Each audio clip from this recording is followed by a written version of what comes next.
Del concepto de derechos humanos, vamos a entender una idea muy importante.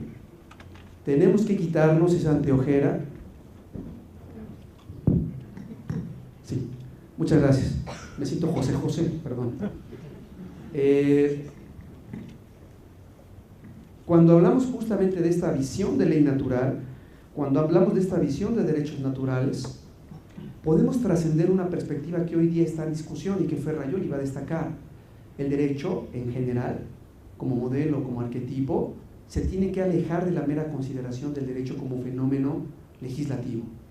Esta idea, que para muchos de nosotros es una idea muy sencilla, es una idea que hay que entender en su conjunto. Y justamente el contractualismo nos ayuda a entender esta visión. Les pongo inclusive desde la antigüedad este pasaje. Yo sé que es aburrido el derecho romano, ¿verdad? Algunos brincábamos esta materia del derecho romano, pero hay un pasaje en el Digesto que yo les recomiendo que ustedes consulten, que es el Digesto 1332, que da un jurista clásico juliano, que dice justamente que la costumbre es la materialización de la voluntad popular. ¿Por qué les digo esto en el ámbito de los derechos humanos? Porque hoy día, afortunadamente, podemos entender que los derechos tienen una multiplicidad de fuentes. Les pongo un ejemplo muy particular, el tema de los derechos indígenas.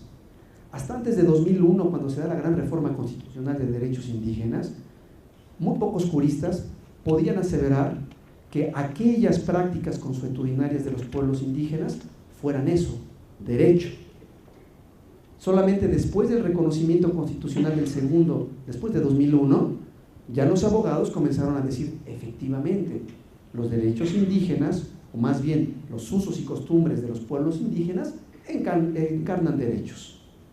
Entonces, vean esta razón fundamental por la cual para mí es necesario concebir el modelo contractualista, y sobre todo por la consideración de la noción de ley natural.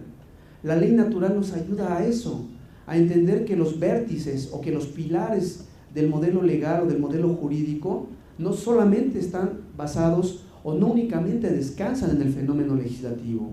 Hay una matriz o varias matrices que a veces son desdeñadas. Una de ellas es la costumbre, por ejemplo.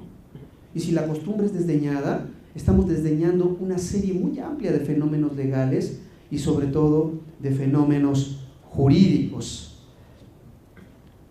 Pero bueno, volvamos al tema que nos compete.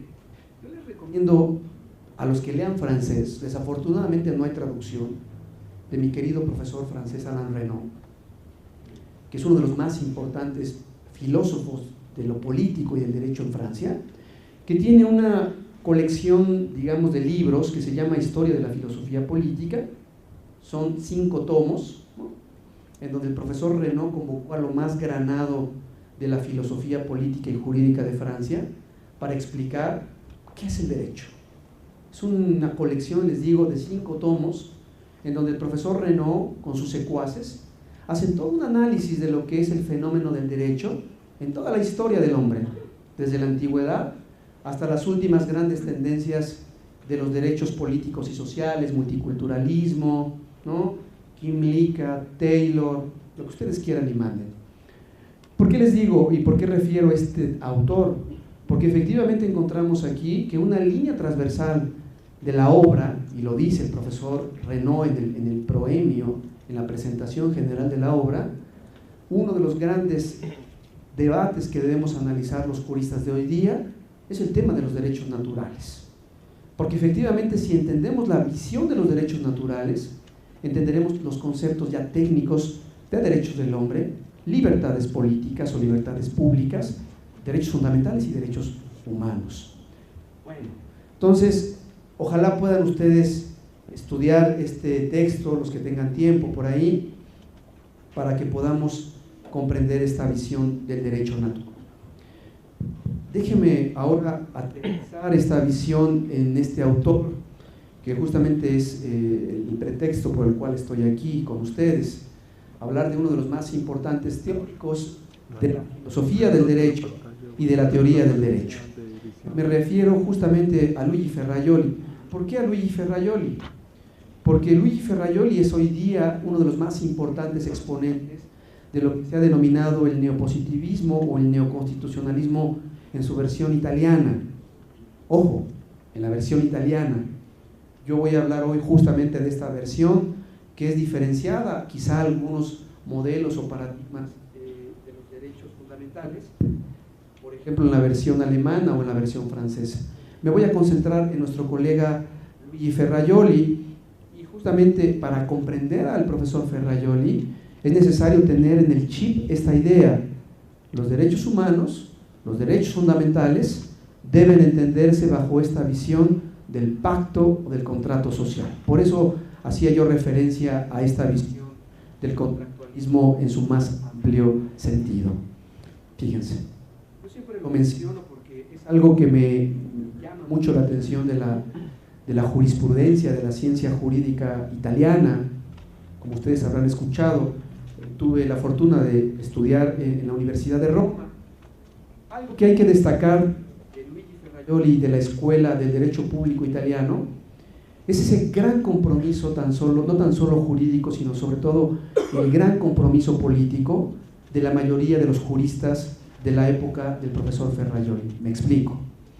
Después de la guerra, de la Segunda Gran Guerra, encontramos una generación de juristas que se les llama los juristas de la posguerra en Italia, que dieron al mundo, a la ciencia jurídica contemporánea, grandes libros. Hay dos grandes personajes en esta visión.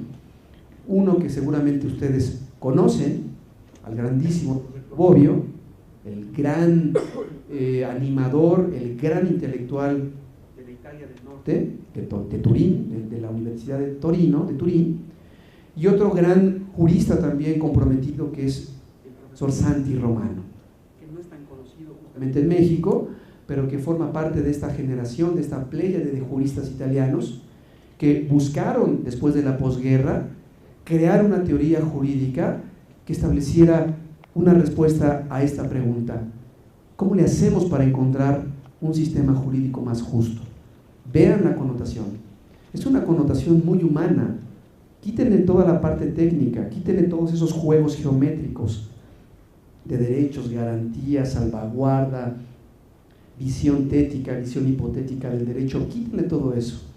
El gran punto de partida de la escuela italiana, Ferrajoli es uno de los grandes representantes, es esta ambición intelectual por encontrar una solución a este problema.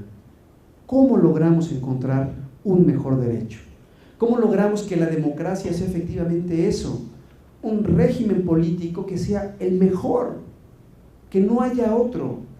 Justamente Ferrajoli va a ser un autor que forma parte de esta constelación, yo diría, engagée, comprometida del derecho italiano. Hasta hace algunos años, la obra del profesor Ferrajoli no era tan conocida en México. Yo recuerdo, hace aproximadamente unos 6-7 años, platicando con el profesor Ferrajoli en la Universidad de Roma III, profesor de la Universidad de Roma III, algo que me decía el profesor Ferrajoli: hasta hace algunos años yo era desconocido en América Latina. Aquí soy un humilde, aquí soy un modesto profesor.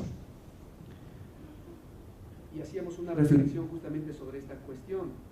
¿Por qué la gran importancia de la obra de Ferrajoli en América Latina? Por una cuestión básica, como él lo señala en sus escritos y en sus clases, él también lo refiere. Él lo que ha tratado de hacer con su visión de los derechos humanos es justamente encontrar un instrumento de cómo proteger a los más vulnerables. Yo creo que esa es la tesis de partida del profesor Ferrajoli, es una tesis realmente política. ¿Cómo lograr que los más desvalidos, los más vulnerables, efectivamente tengan visibilidad en el modelo democrático? ¿Cómo? Hay un libro aquí que seguramente ustedes ubican, la ley del più debole, la ley del más débil, que es un texto hoy día paradigmático de la visión de Ferrajoli, porque justamente Ferrajoli comienza ahí a menuzar toda su teoría.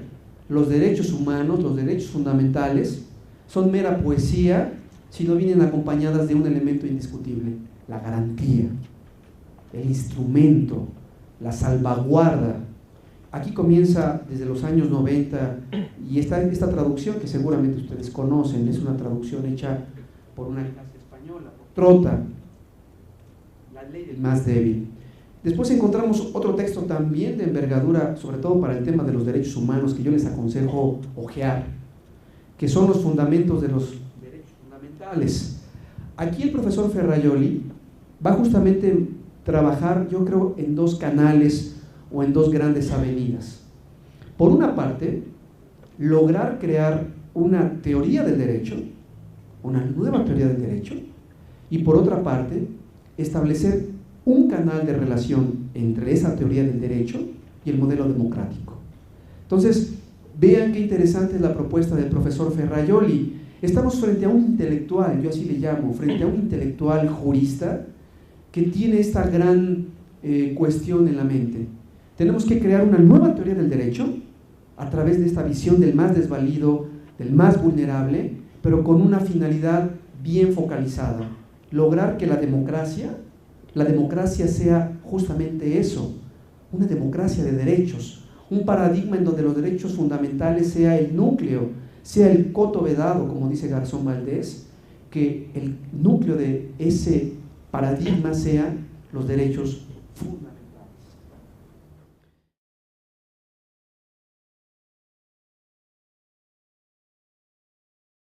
Una idea que para muchos de nosotros es una idea muy sencilla, es una idea que hay que entender en su conjunto. Y justamente el contractualismo nos ayuda a entender esta visión. Les pongo inclusive desde la antigüedad este pasaje, yo sé que es aburrido el derecho romano, ¿verdad? Algunos brincábamos esta materia del derecho romano, pero hay un pasaje en el Digesto que yo les recomiendo.